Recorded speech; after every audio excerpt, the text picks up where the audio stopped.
Vam bom takole povedala. Nujna je hitra sestava vlade. Pa veste zakaj? Ker je nujno, da čim prej odide obstoječa vlada, ki je namenoma vedoma kršila človekove pravice, kar je povedalo Ustavno sodišče več odločbah, in to zelo jasno. Gospod Janez Janša, verjamem, da me gledate.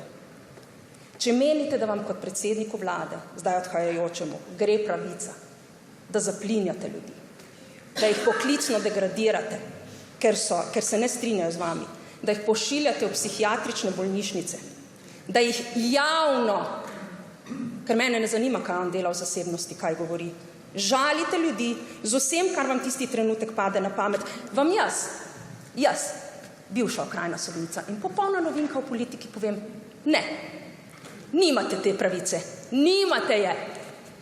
Ampak grdo je, da gospa bivša sodnica ne pozna ustave.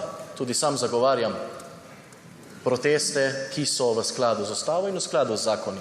Seveda je dovoljeno protestiranje, ampak da pa sodnica zagovarja proteste, ki niso prijavljeni, pa je problem. Zato bi vas, gospa podpredsednica, prosil, da gospo opomnite, naj ne zavaja in da naj njena razprava ne bo v neskladju z zakoni, ki veljajo v Republiki Sloveniji, in zakon veleva, da je vsak protest potrebno prijaviti.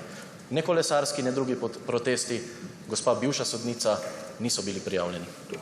Spoštovani poslanec, niste mi citiral člena poslovnika, po katerem naj bi kakorkoli opomnila, to pač ni postopkovni predlog.